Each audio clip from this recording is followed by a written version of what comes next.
Una sociedad con un mínimo de cuidado por el bienestar de sus ciudadanos y ciudadanas se preocupa por el problema de la seguridad social y lo que es el tema de las pensiones, ¿no?, de su ciudadanía.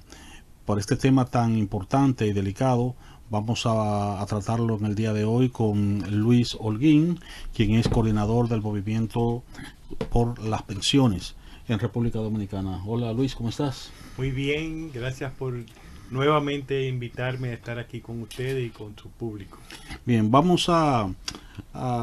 en el pasado hemos tocado este tópico, pero nunca está de más, digamos, una actualización, ¿no?, de el tema de las pensiones en República Dominicana. ¿Cuál es la situación real de este tema tan sensible, ¿no?, y tan importante para la mayoría, bueno, para toda la ciudadanía, ¿no? Y bueno, a partir del año 2001 se aprobó la ley 8701 que crea el Sistema Dominicano de Seguridad Social, en el cual, digamos, tiene tres componentes amplios. Uno que es el de salud y que está relacionado con las administradoras de riesgos de salud. Otro que tiene que ver con los accidentes de trabajo, que tiene que ver con toda esa área y que maneja el IDOPRIL, y el tema de las pensiones. Algo importante es tener en cuenta que antes de que se aprobara esta ley, que comenzó a ejecutarse en el 1 de junio del 2003, ya habían en el país planes de pensiones, sistemas de pensiones. Uno de ellos es el sistema de reparto, que está dirigido a funcionarios y trabajadores del sector público. Y ese es, digamos, el aspecto más importante por el cual nuestro movimiento por las pensiones de los servidores públicos, MOPESEP, ha estado luchando. El reconocimiento de los derechos adquiridos que vienen amparados por esa ley 379-81 que rige ese plan y que es reconocido por la propia ley 8701. Ok. Sí, y entonces, yo recuerdo que escribiste un artículo donde tú hablabas de que se daba ese reconocimiento, pero que era un reconocimiento formal. Sí. O sea, en la práctica no opera como tal. ¿Qué es lo que ocurre? ¿Por qué? Bueno, aclarar que el reconocimiento de este derecho se estuvo negando por más de 20 años. Ajá. Es un derecho que fue negado por más de 20 años porque el Consejo Nacional de Seguridad Social y todas las instituciones públicas le asumieron ese discurso. Por un momento entendió que los únicos que tenían derecho a permanecer en el sistema de reparto estatal eran las personas que, al iniciar este nuevo sistema de pensiones, el 1 de junio del 2003, en ese momento tenían más de 45 años de edad. Y esa es una parte de los que tenían derecho. Sin embargo, lo acogieron y lo asumieron como que era la única forma de permanecer en el sistema de reparto, olvidando que la ley, hay un artículo que se refiere a esos que tenían más de 45 años de edad, pero hay 3 artículos en la ley 8701 que reconocen el derecho de las personas que tenían hasta 45 años.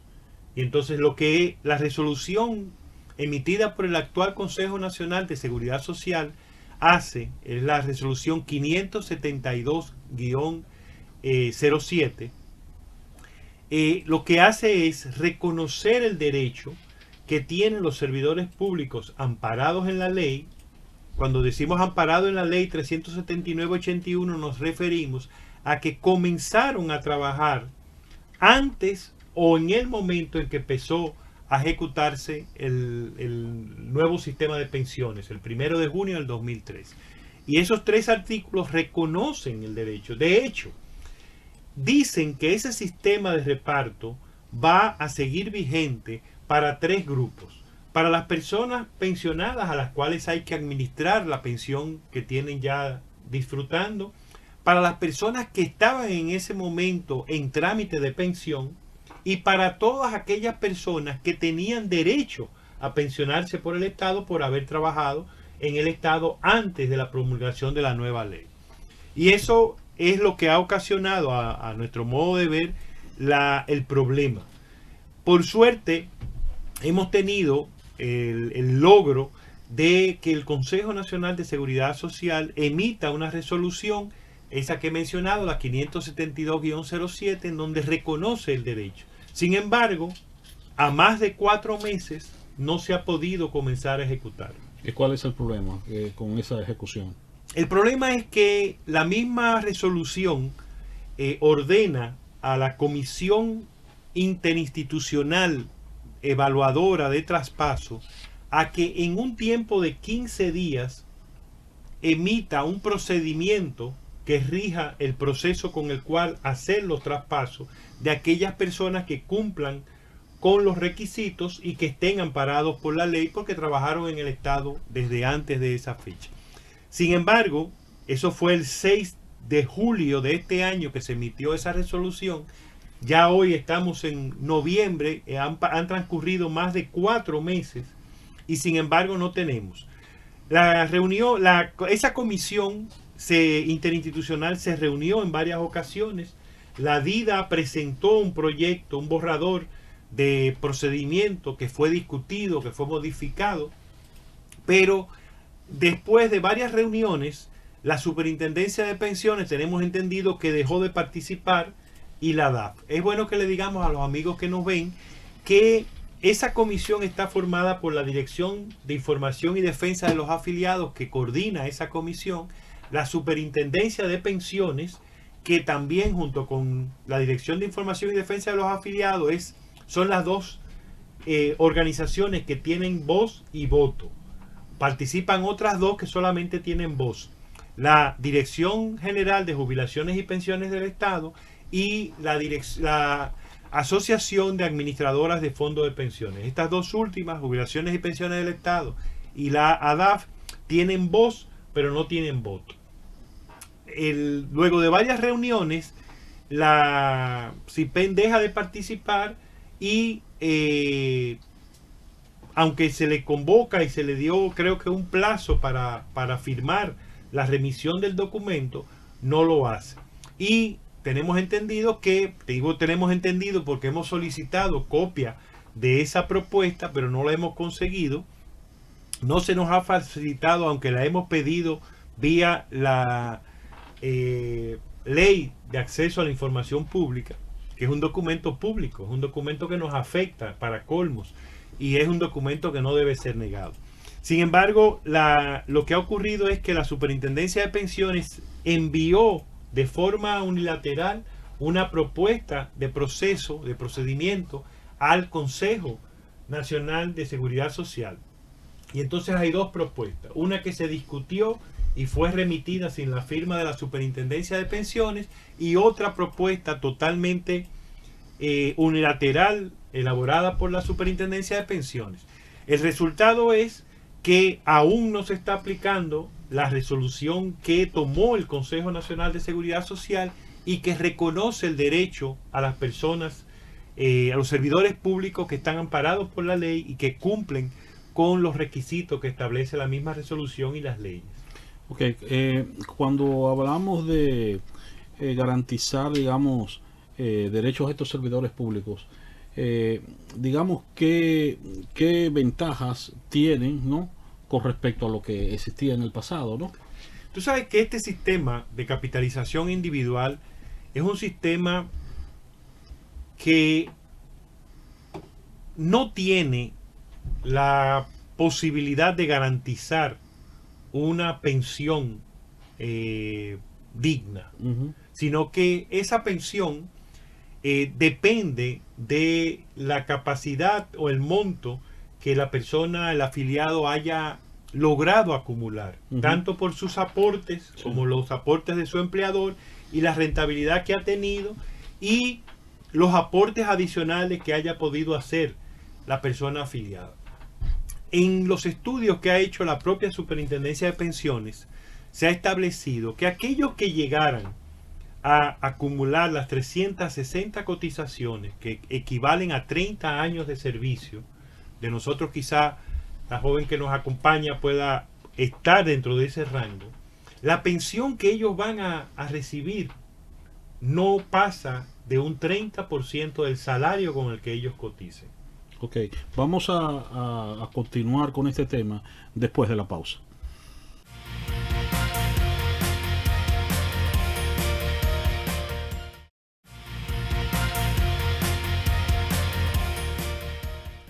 Continuamos en su espacio de Ética TV, abordando el tópico de las pensiones en República Dominicana con Luis Holguín, coordinador del movimiento por las pensiones de los servidores públicos. Luis, vamos a retomar el tópico que teníamos en el primer segmento, ¿no? Que tú hablabas de la expectativa que tenía un servidor que tenía 30 años cotizando, ¿no? Un afiliado que cotice por 30 años, según los estudios realizados por la Superintendencia de Pensiones, alcanzará una pensión que no llegará a un 30%, que será menor a un 30%. A menor de un 30%. Eso, o sea, quienes logren 360 cotizaciones. O sea, un privilegiado que ganara 100,000 Sí. pesos, porque en este país ganar 100,000 pesos es un privilegio. Eso implica, suponiendo que se pasase 30 años ganando 100,000 pesos, cotizaría menos de 30,000 pesos. Pero eso sería aquel, porque hay que entender que cada vez que tú cambias de trabajo y tienes que pasar un tiempo desempleado para conseguir otro trabajo con el cual seguir cotizando, ese tiempo no te cuenta. No te cuenta. Porque es tiempo cotizado, son cotizaciones realizadas. Ya. Es decir, que el tiempo de los 60 años, Sí. muy pocas personas habrán Sí. tenido 30 años años ininterrumpidos de cotización. Correcto. Lo cual puede hacer que tu tiempo de pensión se eleve.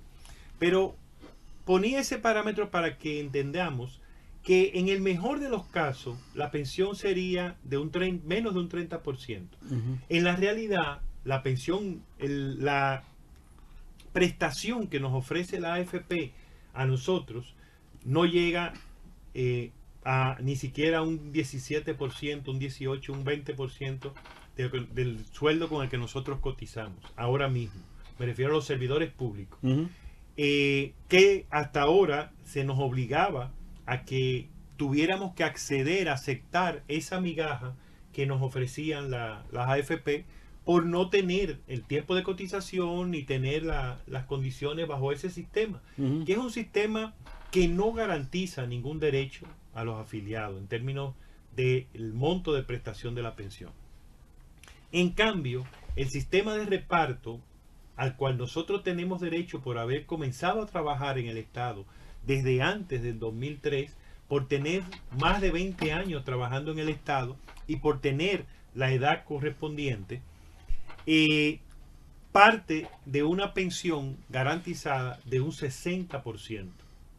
Entonces, quienes trabajaron 20 años en el Estado tienen una pensión de 60 años. Uh-huh. Quienes trabajan más de 25 años tienen un 70%.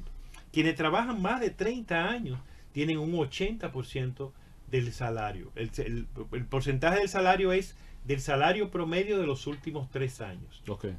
Y hay una cuarta categoría que les corresponde un 80% también para aquellos que trabajaron más de 35 años en la administración pública, y entonces esa pensión le corresponde, es una pensión automática que le corresponde independientemente de la edad que tenga. Okay. ¿Sí? Todas las demás tienen que tener 60 años de edad. Entonces fíjate que de un 20%, de un 60% que tú tienes asegurado al tener 20 años de servicio, comparado con una pensión, en el mejor de los casos, de quien lograra llegar a las 360 cotizaciones, estamos hablando de casi el doble de la pensión del 30%, menos del 30% que ofrece el sistema. Por eso, los servidores públicos nos hemos agrupado y hemos protestado y reclamado el cumplimiento de este derecho hasta lograr esta resolución. Ok. Digamos, hay un problema, digamos, muy socorrido cuando se trata el tema de las pensiones, que es el problema de la sostenibilidad del sistema. Uh-huh. ¿Cuál es tu mirada con respecto a esto, no? Mira, se ha vendido en el país la idea de que el sistema de reparto es un fracaso, uh-huh. lo cual es una caricatura que se ha montado a partir de la experiencia que se tuvo en el país con el Instituto Dominicano de Seguro Social. Un instituto que yo considero, lo he dicho en muchos espacios, que fue canibalizado, y canibalizado por todos los sectores que lo conformaban. Sin embargo, se ha presentado como un fracaso del sistema. Y no, el sistema de reparto es el sistema más usado en el mundo. No es el de capitalización individual, es el sistema de reparto el que está en mayor cantidad de países. Entonces, se nos ha presentado también... y se nos... Aclara, porque hay mucha gente que nos está viendo, sabe qué significa el sistema de capitalización individual. El sistema de capitalización individual es un sistema reciente diseño, creación, no tiene más de 30 años de haberse creado, en donde las pensiones, los aportes de las cotizaciones, los aportes que hacen los afiliados, los trabajadores y sus empleadores, en muchos casos una combinación de los aportes de ambos, son administrados, guardados en un fondo personal, un fondo que se da a administrar a una institución que aquí llamamos administradoras de fondos de pensiones, o AFP, que tiene la encomienda de invertir, administrar e invertir esos fondos para que tengan una rentabilidad que les haga crecer permanentemente, y que, llegada la hora de tu retiro, a los 60 años aquí en República Dominicana, aunque se quiere subir a más edad, lo cual es un abuso, porque vivimos en una sociedad en donde las personas difícilmente encuentran trabajo a partir de los 45 años de edad. Hasta en la UAS tuvo que una sentencia de los tribunales ordenar eliminar el requisito de edad, el límite de edad para ser profesor. Entonces, lo pongo de ejemplo por la apertura que tradicionalmente ha tenido la UAS en todos estos temas sociales. Pero ese fondo, entonces, es el que determina la pensión que tú vas a poder tener al momento de retirarte. Es un cálculo que se hace proyectando lo que tú tienes acumulado, tus aportes más toda tu rentabilidad, se proyecta a tu estimación de vida, y se hace una asignación de los fondos. Claro, esa estimación de hasta cuándo tú vas a vivir debería hacerse con una cierta racionalidad. Pero aquí el promedio de vida no son 114 años de vida. Bueno, en ninguna parte son 114. Bueno, pero estamos aquí, hay países que tienen un promedio más alto, sí. Pero creo que ahora mismo ronda, ¿cuánto? 73, 74. Por ahí. Entonces realmente es una proyección en perjuicio del afiliado. Yo sé que tiene que garantizarse la sostenibilidad, el financiamiento y demás, pero no puede ser con una proyección tan amplia, tan irreal. Entonces, esa es la capitalización individual. Usted, dependiendo de lo que acumule, va a tener un monto mayor. El costo ha resultado muy alto, porque las AFP tienen un porcentaje de ganancia, tienen gastos operativos, tienen partidas que deberían utilizar para educar a la población sobre el sistema, y muchos gastos operativos, aparte de sus ganancias. Ahí va yo, que es un punto, creo que es importante tenerlo presente, porque los defensores de este modelo plantean, digamos, un estado ideal donde prácticamente se dice que yo construyo mi pensión, ¿verdad?, con mi propio esfuerzo. Y claro, así, dicho así, pues suena muy bien, ¿verdad? Sí. Pero lo que no se dice es ese intermediario, ese agente que se introduce en el sistema, que es el de la AFP, y que convierte algo que por naturaleza tiene que ser de carácter social en objeto de lucro. Claro. Y ahí tenemos un gran problema en el diseño de nuestro sistema de seguridad social, que yo he dicho que es un sistema perverso. Es un sistema perverso porque solo garantiza, solo prioriza los beneficios para los negocios que se han insertado, yo digo de forma parasitaria, en la seguridad social. La garantía de los derechos a los afiliados no está. El riesgo mayor lo corren los afiliados, que ni siquiera son consultados de en qué invertir, en qué quieren que se inviertan sus recursos. Entonces, el sistema versus el sistema de reparto, tú no tienes una cuenta personal. Yo no tengo ningún reporte de todo lo que yo he aportado en los 26 y tantos años que yo tengo cotizando como servidor público. Sin embargo, yo sé que por mi antigüedad, por mi edad, yo tengo derecho a una pensión de un 60% del promedio de salario de mis últimos 3 años. Entonces, la diferencia es esa.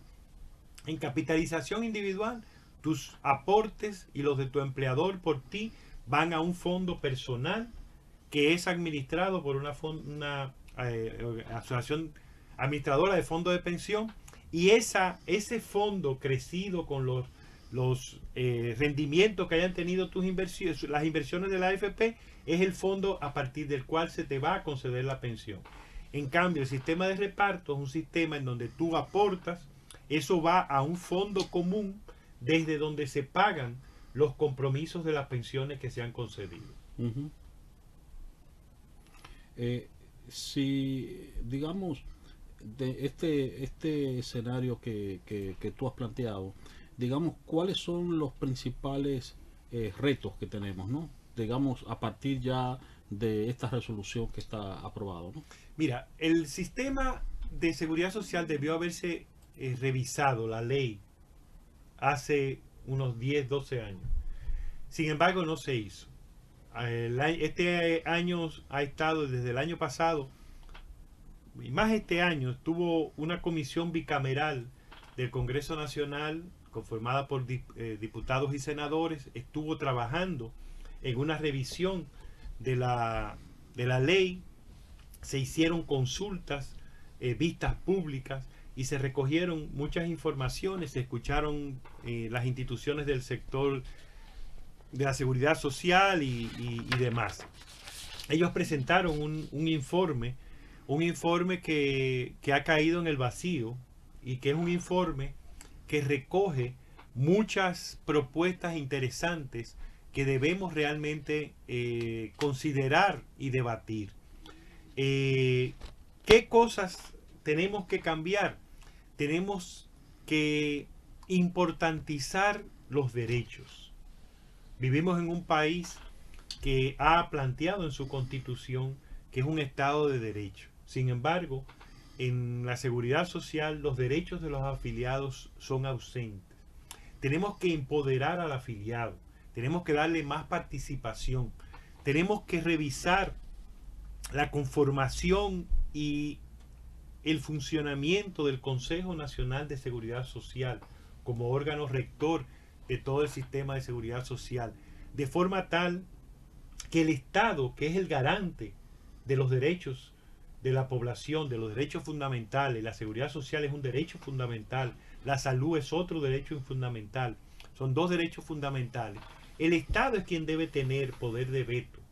Ahora tenemos una conformación tripartita, trabajadores, empleadores y gobierno, en donde todos tienen la posibilidad de vetar una posición, una propuesta, una resolución. Y eso ha convertido ese órgano en gran medida en un órgano que tiene dificultades funcionales. El tripartismo ha funcionado en otras instituciones como Infotep. En Infotep ha sido maravilloso cómo el tripartismo ha podido facilitar las decisiones, pero en el Infotep no hay el tema de interés. En la seguridad social, muchos de los sectores tienen intereses en las AFP o están asociados a ellos por distintas vías. Entonces, hay muchos cambios. Se ha planteado la necesidad de que el sistema de las AFP deje de ser el sistema obligatorio.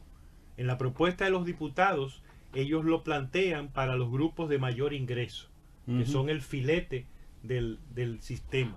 Nosotros consideramos que el sistema de capitalización individual debe ser un sistema opcional, no obligatorio para ningún segmento de los afiliados.